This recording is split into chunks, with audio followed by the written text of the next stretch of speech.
नमस्कार दोस्तों, मैं नयन पाटीदार और आप सभी का स्वागत है आपके अपने channel MOM medicine of maths पर। दोस्तों आज की वीडियो ठीक है, इसमें जो है मैं आपको दो क्वेश्चन सोल्व करके बताने वाला हूँ। जी हाँ दोस्तों, क्वेश्चन 2 यानी कि क्वेश्चन नंबर 6 और क्वेश्चन नंबर 7। ठीक है, तो इस वीडियो के साथ साथ हमारी जो एक्सरसाइज है एक्सरसाइज 7.2 ठीक है, ये भी कंप्लीट हो जाएगी। साथ ही में चैप्टर 7 भी कंप्लीट हो जाएगा। जी हाँ दोस्तों, हमारा जो कोर्स है वो फटाफट खत्म होते जा रहा है। क्वेश्चन 6 की जहां तक बात करें, ठीक है, आपको ऐसा डायग्राम देखने को मिलता है बुक में। ठीक है, आगे अगर हम देखें, triangle ABC is an isosceles triangle. ठीक है, क्या है हमारा एक यहाँ पर ट्राइंगल है जो है आइसोसेलेस। क्या है? एबीसी ट्राइंगल है जो कि आइसोसेलेस है। आइसोसेलेस का मतलब क्या हो जाता है दोस्तों? देखिए, आइसोसेलेस के बारे में थोड़ा सा बता देता हूँ। आइसोसेलेस ट्राइंगल यानी कि दो साइड इक्वल। मान लीजिए आपकी जो ये वाली इस तरह से आपका ट्राइंगल आएगा, ठीक है, तो ये वाली साइड और ये वाली साइड क्या होगी? दो साइड इक्वल होगी। कोई सी भी, जरूरी नहीं ये दोनों, ठीक है, कोई सी भी दो साइड क्या होगी? इक्वल होगी। आप कह सकते हो दो साइड क्या है?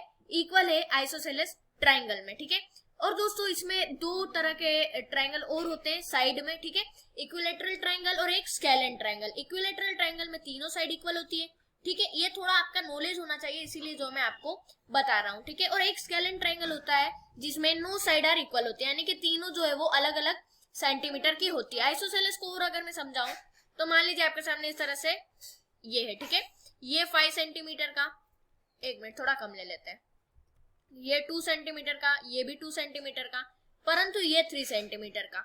तो यहाँ पर क्या हो रहा है, आपको दो चीजें सेम दिखने को मिलती है, 2 इक्वल टू 2। ठीक है, दो चीजें आपको सेम दिखने को मिलती है, और जहां दोनों साइड इक्वल हो तब वो क्या कहलाएगा? आइसोसेलेस ट्राइंगल कहलाएगा। तो एबीसी क्या है? हमारा आइसोसेलेस ट्राइंगल है। और जहां पर ए बी और ए सी क्या है, यानी कि यहाँ पर ए पॉइंट है, ये ए बी और ए सी। ठीक है, ए बी और ए सी क्या है? यहाँ पर इक्वल है। ए बी इक्वल टू ए सी क्या है? इक्वल है। तो यहाँ पर मैं ये वाली लाइन को और ये वाली लाइन को इस एक तरह से कट मार दूंगा। ठीक है, क्रॉस कर दूंगा। और साइड बी है, यानी कि बी ए जो है ये प्रोड्यूस कर दी गई है, बी ए जो है वो प्रोड्यूस कर दी गई है डी को। ठीक है, और यहाँ पर ए डी जो है such that A D equal to A B, यानी कि ये वाली जो साइड है ये ए डी से क्या होगी? इक्वल होगी। ठीक है, बात समझ रहे हो? ए डी जो है, ए बी जो है वो ए डी के इक्वल होगी, तो दोनों पे एक एक कट मार दिया। तो हम इन शॉर्ट कह सकते हैं कि जो हमारी लाइन है A B A C A D वो क्या होगी? तीनों इक्वल होगी। ठीक है, क्या कह सकते हैं? तीनों जो है वो आपस में इक्वल होगी। आगे हमें शो करना है, शो दैट जो हमारा एंगल है बीसीडी, बीसीडी ये वाला जो एंगल है इसे हमें शो करना है कि ये जो है ये पूरा एंगल 90 डिग्री का जो है वो है। ठीक है, आपको क्या करना है? शो करना है कि जो एंगल बीसीडी है वो क्या है? एक राइट एंगल है, एक 90 डिग्री का एंगल है। राइट एंगल का मीन्स मतलब हो जाता है 90 डिग्री का एंगल। तो हम इसे सोल्व करने के लिए देखिए क्या करेंगे। यहाँ पर जो है हमें जो तो दिया गया है वो आपको लिख लेना है। ठीक है, यहाँ पर बहुत सारी चीजें हमें क्वेश्चन में दी गई है। ठीक है, यहाँ पर हमें प्रूव क्या करना है पहले वो देख लेते हैं। टू प्रूव, प्रूव क्या करना है कि जो हमारा बीसीडी एक एंगल है वो इक्वल टू है 90 डिग्री का, या फिर एक राइट एंगल है। बात वही है। अब प्रूव करने के लिए हम ये वाले ट्राइंगल को, जो हमारा ट्राइंगल है एबीसी, जो आपका ट्राइंगल है एबीसी, उसे पूरा छान मारेंगे। ठीक है, ए बी सी, इस पूरे ट्राइंगल को क्या करेंगे? हम छान मारेंगे, इसकी जो है वो डिटेल निकालेंगे। तो देखिए, पहले हमें ए बी और ए सी क्या दिया गया है? क्वेश्चन में ही हमें दिया गया है जो ए बी है वो ए सी के बराबर है। आप यहाँ पर देख सकते हो ए बी जो है वो ए सी के बराबर है। ये मैंने लिखा ए बी इक्वल टू ए सी। बात की जाए क्यों है, तो आपको यहाँ पर गिवन लिख देना है। ठीक है, सिंपल इसे गिवन लिख देना है। अब ये जो दूसरी अगर हम बात देखें तो यहाँ पर ये दोनों साइड इक्वल है। अब इनके अपोजिट जो साइड होंगे, सॉरी जो एंगल होंगे इसके अपोजिट, वो क्या होंगे? इक्वल होंगे। ठीक है, ये मैंने आपको बता रखा है, पिछली वीडियो में भी डिटेल में समझाया था। किसी भी दो इक्वल साइड के आमने सामने वाले यानी कि अपोजिट एंगल जो होंगे वो इक्वल होंगे। तो यहाँ पर देखिए, सबसे पहले आपको समझाने के लिए, ये आपकी साइड है, इसका अपोजिट एंगल ये वाला होगा। ठीक है, ये वाली साइड का, और इसका अपोजिट एंगल ये वाला होगा। ठीक है, ये दोनों एंगल हो गए। मान लीजिए इस वाले एंगल को मैंने नाम दे दिया 1। क्या नाम दे दिया? 1। और इस वाले एंगल का नाम दे दिया एंगल बी। तो दोस्तों A B equal to A C. ठीक है, तो अब ए बी पे कौन सा एंगल? यहाँ पर देखिए एंगल बी क्रिएट हो रहा है ए बी पर। ठीक है, तो मैं यहाँ पर लिख सकता हूं एंगल बी जो है वो हमारा बराबर है एंगल 1 से। क्यों? क्योंकि ए सी यानी कि ए और सी, ये वाला एंगल क्या है? इक्वल है, ठीक है। तो मैं यहाँ पर लिख सकता हूँ एंगल 1, ये क्या है, इक्वल है। अब इसका कारण आपको लिखना होगा। सबसे पहले तो बता देता हूँ कि ये जो है ये हमारी फर्स्ट आइडेंटिटी है, ठीक है। इसका कारण आपको लिखना है, जो आपका एंगल है अपोजिट टू इक्वल साइड, ये इक्वल का साइन है यहाँ पर, ठीक है, पूरा नहीं लिखूंगा। इन ट्राइंगल, ये ट्राइंगल का साइड है, ठीक है, आर इक्वल, ये जो है वो आपको क्या लिख देना है, कारण यहाँ पर लिख देना है, ठीक है। Angle opposite to equal side in triangle are equal, ये आपको क्या करना है, एक यहाँ पर कारण जो है वो इनको दे देना है, फिर आपको यहाँ पर कारण बता देना है। अब ये हो गया। अब दोस्तों एक और आपको, अब ये ट्राइंगल में ए सी डी में, ये हमने ए बी सी में करा था, अब हमें ए डी सी ट्राइंगल में जांच पड़ताल करनी होगी। तो मैं यहाँ पर लिख दूंगा in triangle A C D, ठीक है, in triangle A C D. अब यहाँ पर जो ए डी है वो ए सी, ये दोनों बराबर है, ए डी और ए सी, ठीक है। ये हमें क्वेश्चन में ही दिया गया है, इसमें ज्यादा कुछ वो वाली बात नहीं है। क्या कर देना है, ए D equal to A C, ठीक है। अब देखिए आपको यहाँ पर ए डी इक्वल टू ए सी नहीं दिया गया था, लेकिन ए सी तो दिया गया था। जो ए सी और ए बी है वो इक्वल है, साथ में ए डी भी इक्वल दिया गया था, तो ये दोनों भी क्या हो जाएगी, इक्वल जो है वो हो जाएगी। तो अब मैं यहाँ पर लिख सकता हूँ ए डी जो है वो क्या है, ए बी के, सॉरी ए सी के इक्वल है, क्योंकि गिवन है, हमें गिवन यहाँ पर दिया गया है। अब दोस्तों आगे अगर हम बात करें, ठीक है, यहाँ पर आगे अगर हम बात करें तो अब क्या करना है, ठीक है। तो यहाँ पर दोस्तों देखिए ये एक और एंगल क्रिएट हो रहा है एडी, यहाँ पर एक और एंगल जो है वो क्रिएट हो रहा है एडी, ठीक है, ये वाला एंगल, और एक और यहाँ पर ये वाला भी एंगल जो है वो क्रिएट हो रहा है एडी और ये वाला है, ठीक है। तो यहाँ पर दोस्तों इसको मान लीजिए मैंने नाम दे दिया 2, ठीक है, क्या नाम दे दिया 2, और उसको एंगल डी, ठीक है, इस तरह से नाम दे दिया। तो यहाँ पर एडी पर मैं लिख सकता हूँ एंगल 2, ठीक है, और आगे ए सी इक्वल टू में एंगल डी, ये अपनी दूसरी चीज है, ठीक है। यहाँ पर दो एंगल बन रहे थे तो उनका हमने यहाँ पर लिख दिया है, ठीक है। तो ये क्या हो जाएगी, हमारी सेकेंड इक्वेशन हो जाएगी, क्या हो जाएगी, सेकेंड इक्वेशन। अब यहाँ पर दोस्तों क्वेश्चन आता है कि मैंने यहाँ पर ए सी डी ट्राइंगल में सिर्फ ये वाला और ये वाला एंगल ही क्यों लिया, यानी कि ये वाला एंगल और ये वाला एंगल ही क्यों लिया, ये वाला एंगल क्यों नहीं लिया, ये एक आपके दिमाग में भी क्वेश्चन आ रहा होगा। तो दोस्तों ये मैंने एंगल इसलिए नहीं लिया क्योंकि जो इक्वल साइड होती है उनके अपोजिट एंगल हमको लेने होते हैं, वो क्या होते हैं, इक्वल होते हैं। किसी भी दो इक्वल साइड के जो अपोजिट एंगल होते हैं वो क्या होते हैं, इक्वल होते हैं। तो आप यहाँ पर देख सकते हो ये दोनों एंगल मैंने इसीलिए ही लिए और ये इक्वल इसीलिए है, ठीक है, ये मैंने यहाँ पर लिख दिया। तो ये हमारी सेकेंड आइडेंटिटी हो जाएगी। इसमें आपको क्या लिख देना है, यहाँ पर एंगल वही आपको वापस से लिख देना है, opposite to equal side in triangle are equal. ऊपर जो हमने लिखा था वही जो है वो सेम आपको नीचे भी जो है वो कॉपी पेस्ट कर देना है, ठीक है, ये हमने यहाँ पर लिखा। अब दूसरी चीज जो हमारी स्टेप है वो हमें पहली आइडेंटिटी और दूसरी आइडेंटिटी को प्लस करना है। क्या करना है, पहली आइडेंटिटी और दूसरी आइडेंटिटी को प्लस करना है। पहली आइडेंटिटी की बात करें अगर तो वो है angle 1 equal to angle B, दूसरी आइडेंटिटी की बात करें तो angle 2 equal to angle D, ठीक है, दोनों आइडेंटिटी हमारे पास है। अब इसको अगर हम ऐड करते हैं तो दोस्तों अगर हम देखें यहाँ पर आपको डायग्राम भी दिखना चाहिए ना, ठीक है। अब दोस्तों देखिए यहाँ पर अगर आप इन दोनों एंगल को प्लस कर देते हो 1 और 2, अगर इनको आप प्लस कर देते हो तो पूरा एंगल क्या बन जाएगा, बी सी डी बन जाएगा, ठीक है, यानी कि पूरा एंगल सी बन जाएगा। तो बी सी डी हम इसको कह सकते हैं। तो यहाँ पर एंगल, इसे आपको प्लस करना है, ठीक है, ये एंगल बन जाएगा बी सी डी, क्या बन जाएगा, एंगल बी सी डी। क्यों, क्योंकि पूरा एंगल प्लस हो जाएगा ना, तो क्या हो जाएगा, पूरा सी बन जाएगा और बी सी डी इसका नाम आ जाएगा। इक्वल टू में angle B plus angle D हो जाएगा, क्योंकि इन दोनों को हमें प्लस करना होता है।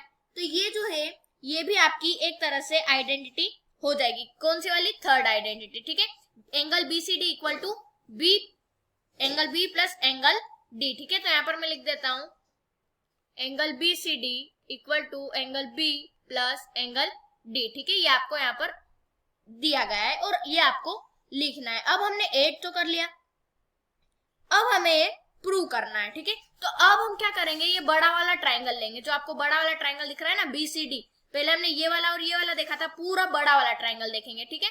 तो वहां पर मैं लिख सकता हूँ in triangle B C D, ठीक है। इसमें दोस्तों यहाँ पर क्या है, B plus D plus B C D, यानी कि देखिए angle B plus angle D plus BCD। अगर हम इन तीनों को प्लस करेंगे तो इनका सम क्या आएगा, देखिए ध्यान से देखिएगा।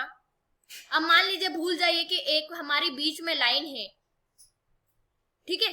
अब मान लीजिए आपके ये वाला एंगल, ठीक है, ये वाला एंगल और ये वाला एंगल, ठीक है, ये तीनों का अगर आप सम करते हो, प्लस करते हो, तो उसका सम 180 डिग्री आएगा। तो मैं यहाँ पर लिख देता हूं, अगर मैंने angle B plus angle D plus angle BCD को प्लस करा तो उसका सम आएगा 180 डिग्री। क्यों आएगा, क्योंकि हमारी सम प्रॉपर्टी ऑफ ट्राइंगल है, ठीक है, sum angle sum property of triangle, या फिर आप सम प्रॉपर्टी ऑफ ट्राइंगल भी लिख सकते हो, सम प्रॉपर्टी ऑफ ट्राइंगल, इस तरह से आपको जो है वो लिख देना है, सम प्रॉपर्टी ऑफ ट्राइंगल। इसका ये वाला रीजन आ जाएगा। अब दोस्तों आगे आती है बात कि ये B प्लस डी, ठीक है। अब BCD इक्वल टू क्या आ रहा है हमारा, B प्लस डी आ रहा है। तो क्या हम B प्लस डी की जगह BCD को राइट डाउन कर सकते हैं? समझिएगा बात को, देखिए मान लीजिए एक और बार यही एग्जांपल आपको देता हूं, ठीक है, समझाने के लिए, जिसने मेरी पुरानी वीडियो नहीं देखी। मान लीजिए आपके सामने क्या है, दो एप्पल है, क्या है, इक्वल में, ठीक है, दोनों का सेम वेट है, एक ही तरह के हैं। अब आप ये वाला खाओ या फिर ये वाला खाओ, ठीक है, क्या होगा, बात तो एक ही होगी, कोई सा भी आप खाओ, ठीक है। एक एप्पल कम होगा, किस तरह से भी होगा, आपको कोई सा भी खाओ तो एक एप्पल कम होगा। तो हम इस वाले को क्या करेंगे, इसकी जगह ये लिख देंगे, यानी कि इसकी जगह एंगल BCD लिख देंगे, लिखा। उसके बाद यहाँ पर एज इट इज दिया गया है एंगल BCD, ठीक है, एंगल BCD आपको दिया गया है तो वो आपको एज इट इज लिख देना है। उसके बाद इक्वल टू में 180 डिग्री भी वापस एज इट इज लिख देना है। अब दोस्तों अगर आपके पास दो एप्पल आ जाते हैं, ठीक है, यानी कि इस तरह से आपके पास दो चीजें हो कोई सी भी, तो आपकी दो ही कहलाएगी ना, दो एप्पल आ जाएंगे यहाँ पर। तो इस तरह से एप्पल की जगह आपको BCD एंगल लिख देना है। तो देखिए मैं लिख सकता हूं 2 एंगल BCD, क्योंकि दो बार BCD आया, अपॉन में सॉरी इक्वल टू में 180 डिग्री, ठीक है, एज इट इज। फिर एंगल BCD अगर आपको निकालना है तो 2 मल्टीप्लाई का है, मल्टीप्लाई में दिख रहा है, वो काय में चला जाएगा, डिवाइड में चला जाएगा, ठीक है, रिप्लेस होकर मल्टीप्लाई से डिवाइड पहुंच जाएगा। तो यहाँ पर आपका जो है वो आंसर आ जाएगा 2 1 जा 2, 2 9 जा 18, 0 बचा, 0 एज इट इज लिखा। तो यहाँ पर आंसर निकल कर आ गया है, एंगल BCD जो है वो 90 डिग्री है। और यहाँ पर आप लिख सकते हो 90 डिग्री जो होता है, 90 डिग्री मीन्स राइट एंगल, ठीक है, 90 डिग्री को आप राइट एंगल भी जो है वो कह सकते हो। तो यहाँ पर हमारा निकल कर आ गया है BCD is a right angle. Question क्या था, फटाफट देख लेते हैं। यहाँ पर हमें प्रूव करना था कि BCD जो है वो राइट एंगल है, हमने प्रूव कर दिया, BCD जो है वो 90 डिग्री के बराबर है, और 90 डिग्री का मतलब यही होता है राइट एंगल, ठीक है। तो दोस्तों यहाँ पर जो क्वेश्चन नंबर 6 जो है वो सॉल्व होता है, ठीक है। इस एक्सरसाइज का लास्ट क्वेश्चन आपके पास बच जाता है, जो कि है क्वेश्चन नंबर 7, एक्सरसाइज 7.2 का ये लास्ट क्वेश्चन है। उसके बाद क्या होगा, ये एक्सरसाइज भी हमारी खत्म हो जाएगी, साथ ही में चैप्टर भी जो है वो खत्म जो है वो हो जाएगा। तो दोस्तों चलते हैं क्वेश्चन नंबर 7 की ओर। Question number 7, ABC is a right angle triangle in which angle A equal to 90 degree and AB equal to AC. Find AB and angle A and angle C, ठीक है। दोस्तों पानी जैसा बात क्लियर है, question भी एकदम इजी है। यहाँ पर ABC जो है एक ट्राइंगल है, वो भी राइट एंगल। राइट एंगल का मतलब क्या होता है, 90 डिग्री। अभी बताया क्वेश्चन नंबर 6 में क्या, कि जो राइट एंगल होता है वो 90 डिग्री के बराबर होता है। तो इसी के कारण जो राइट एंगल ट्राइंगल 90 डिग्री के बराबर होता है। तो यहाँ पर ये जहाँ पर हमने राइट एंगल ट्राइंगल बनाया, जहाँ पर ए जो है वो हमारा क्या है, 90 डिग्री है, ठीक है। ए जो है यहाँ पर 90 डिग्री, क्योंकि यहीं पर 90 डिग्री क्रिएट हो रहा है, ठीक है। तो ये हमारा 90 डिग्री हो जाएगा। अब यहाँ पर in which angle A equal to 90 degree, ठीक है, दिया गया है हमें ऑलरेडी, एंगल ए जो है वो 90 डिग्री, हमने यहाँ पर लिख दिया एंगल ए जो है वो 90 डिग्री है, और ए बी इक्वल टू ए सी। ये जो ए बी है, ठीक है, ये वाली जो लाइन है ये, और ए सी यानी कि ये वाली लाइन नीचे वाली, ठीक है, ये वाली जो दोनों लाइन है ये क्या है, इक्वल है। तो हमने एक एक कट मार दिया। अब एंगल बी और एंगल सी जो है वो फाइंड करना है। तो बहुत ही इजी है, देखिए यहाँ पर ये तो एंगल निकाल लिया। अब यहाँ पर हमें इक्वालिटी दी गई थी, ये दोनों इक्वल दिए गए थे, ठीक है। तो क्या होंगे, इनके जो अपोजिट एंगल होंगे वो क्या होंगे, इक्वल होंगे। तो ये वाला एंगल और ये वाला एंगल क्या होंगे, इक्वल होंगे। तो अब अगर ये इक्वल है दोनों, तो इनको मुझे एक नाम देना होगा, ठीक है। एक नाम अगर मैं दे देता हूं तो क्या हो जाएंगे। अब देखिए मान लीजिए यहां पर मैंने इनको नाम दिया, ई नाम दिया, ठीक है, क्या नाम दिया, ई नाम दिया। तो इस वाले एंगल का नाम भी ई होगा क्योंकि दोनों इक्वल है ना, ठीक है, क्या है, दोनों इक्वल है। तो देखिए सबसे पहले हमें ए बी और ए सी, ठीक है, ये क्या दिया गया है, गिवन दिया गया है, तो हमने ये वाला एक चीज तो लिख दी। अब यहाँ पर इनके अपोजिट एंगल है एंगल सी, ठीक है, और angle B, opposite angle equal होते हैं, ठीक है, ये हमने लिख दिया किसके कारण से, angle opposite to equal sides of triangle are equal. आपको इस तरह से जो है वो रीजन लिख देना है, ठीक है, यानी कि ये वाला जो एंगल है एंगल ई और एंगल बी, यानी कि ई नाम मैंने दिया है, नाम एक इसलिए दिया है क्योंकि दोनों एंगल क्या है, इक्वल है, because of angle opposite to equal side to of angle are equal होते हैं, तो हमें सेम नाम देना होता है, ठीक है। अब यहाँ पर दोस्तों मैंने एंगल सी को नाम दिया ई और एंगल बी को नाम दिया ई, दोनों को ये नाम दे दिया है। अब यहाँ पर जब आप इन तीनों एंगल्स का सम करोगे तो वो 180 डिग्री के बराबर आएगा। क्या आएगा, 180 डिग्री के बराबर आएगा, क्योंकि सम प्रॉपर्टी ऑफ एंगल। तो यहाँ पर देखिए एंगल ए जो है भैया, उसमें जब आप प्लस कर दोगे एंगल बी और एंगल सी तो वो 180 डिग्री के बराबर होगा। बात आई क्यों होगा, तो दोस्तों सम प्रॉपर्टी ऑफ ट्राइंगल, ठीक है, सम प्रॉपर्टी ऑफ ट्राइंगल या फिर angle sum property of triangle, ये भी आप लिख सकते हो। एंगल ए का मैंने क्या नाम दिया, सॉरी एंगल ए तो हमें 90 डिग्री दिया गया है, तो हम 90 डिग्री एंगल ए के नीचे लिख देते हैं, प्लस एंगल ई हमने नाम दिया है ई, ठीक है, सॉरी एंगल बी हमने नाम दिया है ई, और एंगल बी और सी इक्वल होने के कारण हमें जो है एक ही नाम देना होता है दोनों को, तो ई दोनों के नाम हो जाएंगे और 180 डिग्री के बराबर है, 90 डिग्री एज इट इज। अब ई आपके पास दो है, क्या है, कोई सी भी चीज दो होती है तो आप दो में उसका गुणा कर देते हो, मल्टीप्लाई कर देते हो, तो मैंने दो में ई का गुणा कर दिया, मल्टीप्लाई कर दिया, इक्वल टू में 180, ठीक है। अब 2 निकालने के लिए मैं 180 में से 90 को माइनस कर दूंगा, क्योंकि क्या होगा, जो प्लस का हमारा सॉरी मल्टीप्लाई का जो 2 है वो सॉरी प्लस का जो 90 है वो क्या हो जाएगा, माइनस का 90 हो जाएगा, तो यहाँ पर 2 ही निकल कर आ जाएगा 90 डिग्री, ठीक है, यानी कि दोनों ई का सम आ जाएगा 90 डिग्री। अब एक को निकालने के लिए मैं क्या करूंगा, 90 अपॉन में 2 कर दूंगा, डिवाइड कर दूंगा 2 से, क्योंकि यहाँ पर 2 मल्टीप्लाई का है, ब्रिज क्रॉस करके जाएगा, डिवाइड का होगा, 2 1 जा 2, 2 4 जा 8, बचा 1, 2 5 जा 10, 45 डिग्री ई की वैल्यू आपकी निकल के आ जाती है 45 डिग्री। अब दोनों की वैल्यू हमारी इक्वल ही थी, तो अगर एक की 45 निकल कर आती है तो दूसरी भी 45 डिग्री निकल कर ही आएगी, ठीक है। तो यहाँ पर मैं ई दोनों ई की जगह 45 लिख दूंगा,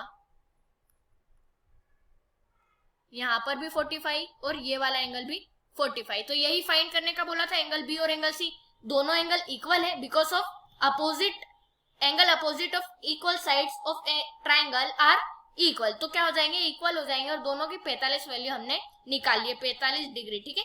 तो दोस्तों यहीं पर जो है वीडियो खत्म होती है। आशा करता हूँ आपको मेरी वीडियो पसंद आई होगी। इसी के साथ हमारा जो चैप्टर 7 है ट्राइंगल, उसका भी जो है वो दी एंड होता है, ठीक है। चैप्टर 7 ट्राइंगल हमारा कंप्लीट हुआ, बहुत ही जल्दी हमने चैप्टर 6 और 7 कंप्लीट कर लिए हैं। तो आशा करता हूँ वीडियो पसंद आई होगी। अगर वीडियो पसंद आई हो तो लाइक करें, कमेंट करें, शेयर करें, चैनल को सब्सक्राइब करना ना भूलें।